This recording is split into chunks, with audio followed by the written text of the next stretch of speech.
Hey everybody, welcome back to Tim Travels. So it's Monday morning here in beautiful Springfield, Missouri, still at the terminal.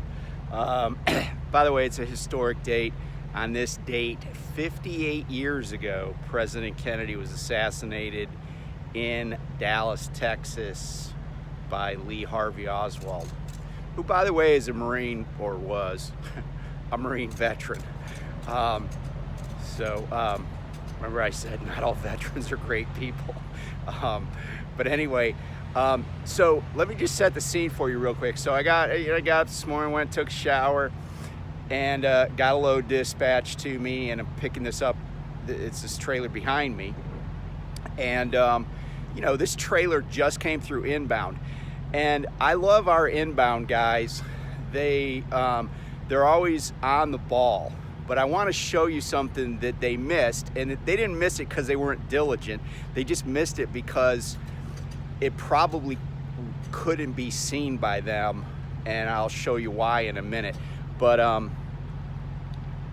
yeah. So I'll just show you this what I found when I was doing my inspection of this trailer. So as usual, I'm doing an inspection, doing a walk around, looking under the trailer. And I've said this before. I put air to the trailer right away, so I can start getting tires filled up, and also airbags filled up, and so I can come back here and listen for air leaks. And so I came back here and I'm inspecting my tires. Now, this tire, it has this mark on it right here. That's a mark saying they looked at the tire, because you see it's got a mark on the other tire.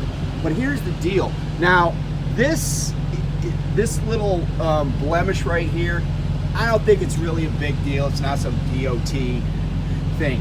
But then, I'm sticking my head in between here, and what do I see? I see a bolt sticking right in the tread of my tire. So, what I did is I found a piece of string on the ground, because some of our flatbedders don't pick up all their stuff. That's okay. And I just tied it to the airline here so I can remember which tire it is when I go through outbound. And again, I just want to say, that's not a hit on the guys in inbound. That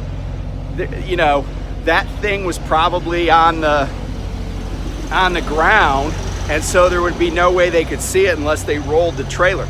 The other thing that could have happened too, because there's always debris, which I try to pick up when I see stuff, but there's always debris in these yards. I mean, you walk around here, you see all sorts of stuff. So it's not, it's just, it takes more than one person to make sure a truck is safe. So I very much appreciate what they do every time I come in. And, but I'm still the driver of this thing. I'm going to get this down the road going towards Pennsylvania. I got, responsibilities. So just because a trailer came through inbound 10 minutes ago doesn't mean it's ready to go down the road. So, if I didn't see, and truthfully, if I don't see that, maybe nothing happens, or maybe it blows out on me. But, so it's just good to do a thorough inspection, and sometimes being lucky is good too. So I'll be back in a minute. Hey everybody, I'm back. So I'm just waiting in line here to get a wash. This trailer's pretty dirty, and I'm going to see if they can clean off the rims, the wheels on the trailer, because when stuff's dirty, it's harder to inspect, and I'm probably going to get into some bad weather headed east, so at least I'll have a clean trailer to start. So what I wanted to talk about today was, something I've alluded to a couple of times, but I wanted to kind of combine a couple of themes here. And the two themes are why I think Prime is a really good company for drivers. I was talking to a friend of mine yesterday, and he and I were both recruit company commanders together, and he's retired from the Navy. He's a retired Master Chief, and we were just shooting the bull and talking about owning our own businesses, and he's a like a sea captain on his own. He has his own vessel, and he's getting ready to start another business. Anyway, one of the things I was saying that I liked about this company is how the company really takes care of drivers. And the thing about coming to Prime is that you're gonna be at a company, whether you're a company driver or a lease operator or owner operator, whatever you want to call it. I'm gonna turn my flashers off here. You're gonna be at a company where there's a lot of support. Like I was just talking about the folks at Outbound. When I was at Night, and Night was a company that I did like, but I really found their shops wanting. And one of the things that I didn't like is how flippin' slow they were at getting to repairs. And then if you needed something fixed that you discovered, you would have to go through their inbound lane. And the inbound lane would take forever. And it was kind of a pain in the butt. And I remember one time I had a truck that was a loaner truck, and I had a blowout of a drive tire, and so they came out and changed the tire, except Night carried spares, but my spare was bad. It was still on the truck, but it said it was bad. So I'm like, oh, you got to bring another tire. So then they send me a message saying, we want you to bring the blown out tire back. So now I had 2 bad tires strapped to the back of my cab. And I remember I was turning this truck in because this truck was from the Indianapolis terminal and I was out of Carlisle, PA. And the truck that I needed to pick up was there in Indianapolis. It had come out of the body shop, and it was new. It was a new truck to me. So I just wanted to get rid of the tires, just tell somebody. And they're like, oh, you got to go through inbound. So I get an inbound, and I'm bobtail, right? And they're like, you can't come through inbound without a trailer, right? And I'm like, I finally was like, F it. And I just went and parked the truck and turned the keys in. I was trying to do the right thing, and they just made it so hard. But at Prime, that's not how it is. If I discover a problem, I could go over to the shop and say, hey, I need to get this fixed. They're not gonna say, oh, you gotta go through inbound, you gotta jump through a bunch of hoops. I might have to wait because there's other trucks in front of me, but that's about it. Another thing, company store, I've told you before, it's subsidized. The food service at the terminals, which, by the way, I understand that was a subject that came up at the last driver advisory board meeting with Mr. Lowe, was the food service at Salt Lake City and at Pittston. So hopefully that's getting better. But the food service is, if you look at the prices, you can tell it's subsidized.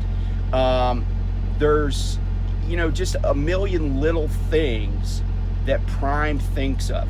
And I was telling my friend, I said, I think part of the reason is that Mr. Lowe was in the military, right? He developed that attention to detail as a young guy, and he's an engineer, so engineers are usually kind of anal retentive about stuff like that, and that's a good thing. And so, I think he's put together, and certainly the company has been around for a long time, right? The company's been around for 50 years, but over those 50 years, he's put together an impressive business that is able to take on all the needs of its employees and its drivers. And that's one of the things I like about being here, is that there's not going to be impediments to success at Prime. If somebody works hard and they are a go-getter, they will be rewarded. Now, this is not to say that there aren't other trucking companies that do stuff like this. For instance, Knight has a really substantial system of terminals, and there is a lot of support, but it's not at the level that Prime is. I was at GP Transco. GP Transco, has great shops. And by the way, the shops at Prime, all the shops, as far as I know, are open at all the terminals 24/7. It might take a little while to get something done, but it's not because they're closed. And at night, the shops were like banker's hours. They were like 8 to 5. And I'm not joking. One time and this was my fault, I tore up a tire and I needed it changed, and this was on a loaded trailer. And it was like, I called roadside and they're like, well, just go in and get the shop to change it. I'm like, it's 5:10. And they're like, oh yeah, that's right, they close at 5. That would never happen at Prime. It also wouldn't happen at GP Transco. GP Transco, even though it's getting to be a bigger company, but their shops were open till midnight. Their shop, because they only have one terminal, but their shop, by the way, their shops are pristine, right? You can see it online, and that's not a joke. Like, you go in there, you could eat off the floor. But their shops are open till, at least when I was there, they were open until midnight on weeknights, and they were open on Saturday mornings. And they would make appointments for you, and etc. So shops are a big deal. Roadside assistance is a big deal. I worked for one company. I blew a tire, a super single, on a trailer in Montana. I was 2 miles from a pilot that has a shop. What do? They call like Michelin. But this is Montana, right? The dude it took 4 hours for the guy to get there. And I'm sure he was driving like a bat out of hell, because he said he had to go down to Wyoming to get a rim, even though I didn't need a rim, and I told my company I didn't. But anyway, so that's kind of like that's my take on Prime as an employer or as a company to do business with as a contractor. But here's the other theme that I want to kind of couple together. So let's say, there are a lot of people right now. The labor market's in a really historic flux, right? There are a lot of people out there, many of them college educated, who are just dissatisfied with what they're doing. They're bright people, they're hard workers, but they work for bosses that are morons. They work for people that are careerists and they don't care about their subordinates. They work for people that lie to them all the time, and really don't have any integrity. And if you're a person with integrity and you have a good work ethic, that's going to grate on you. And truthfully, there are a lot of people that are making half of what I make that have, 3 times as much college debt as I've ever had. And, they don't have a lot of visibility to getting out of that for a long, long time. And that's kind of soul crushing, especially if you work at a place that's just, inhumane, or whatever you want to call it. And you work at a job where it's like you're slogging through traffic every day to get to work. Your company's not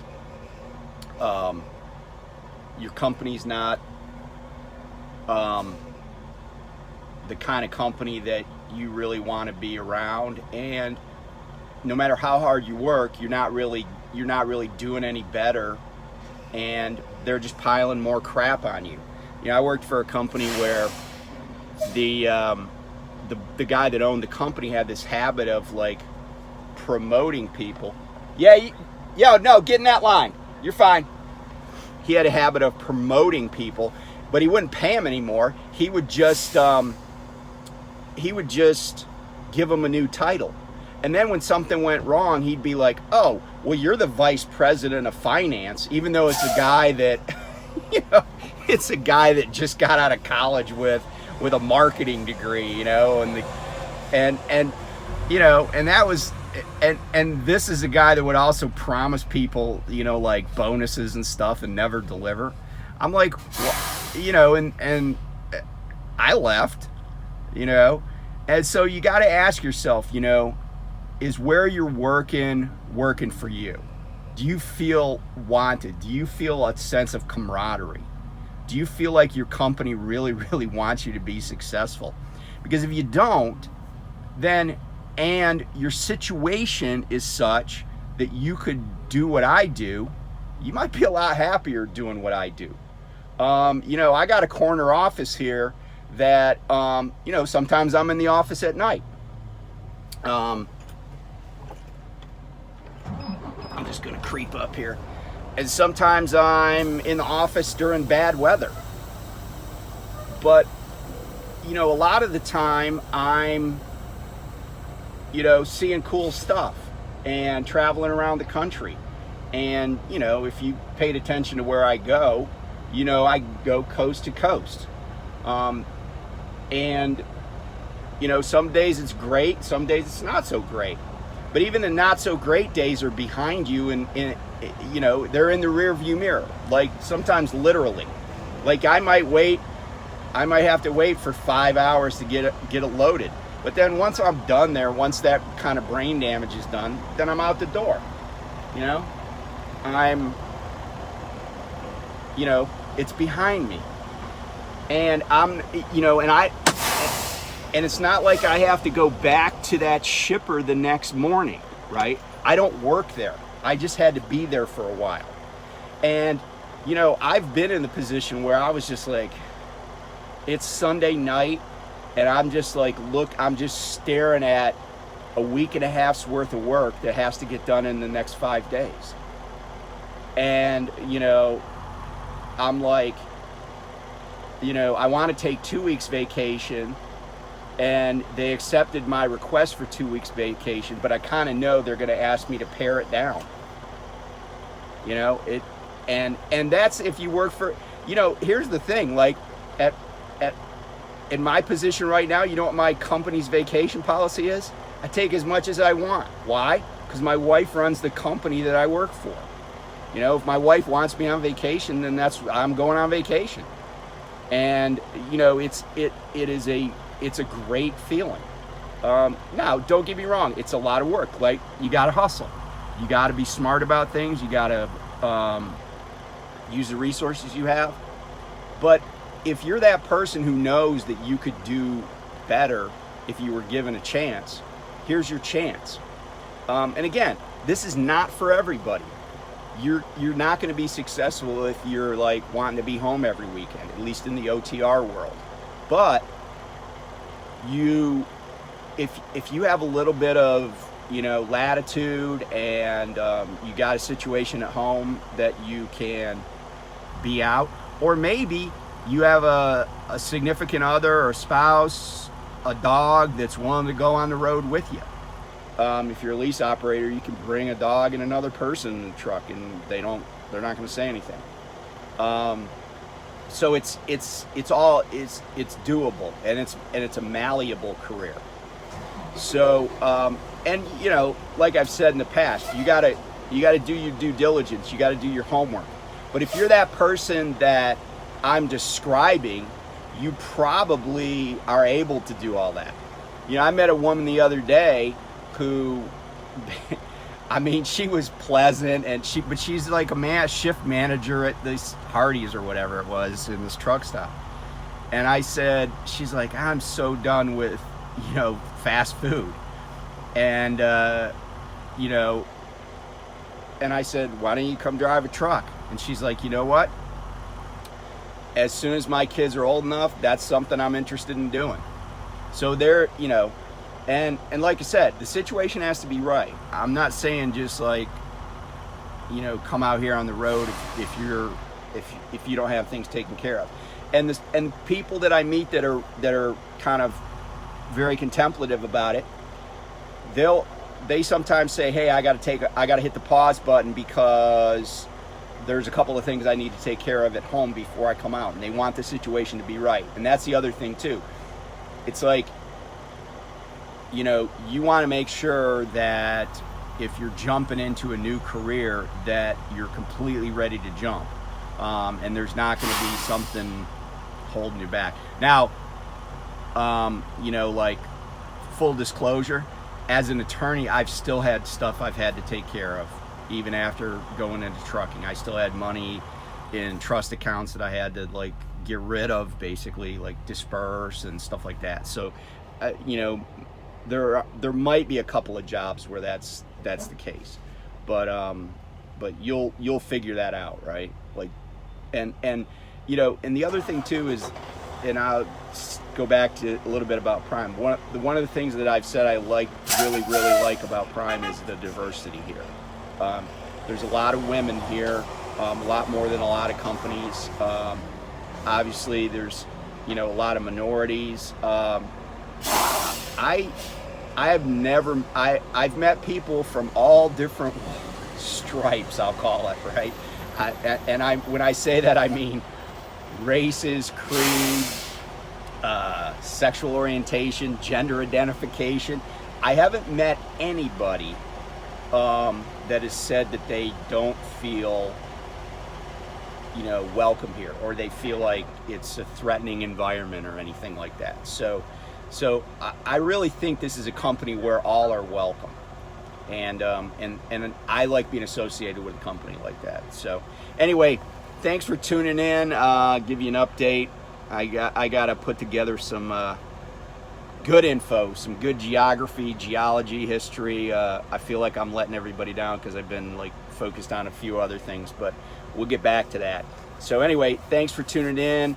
If I don't talk to you before then, have a joyous Thanksgiving wherever you are. Be safe. It's going to be a lot of traffic on the road this week. There might be some bad weather. You know, it's that time of year. So anyway, be safe out there, and we'll catch you next time on Tim Travels. Bye.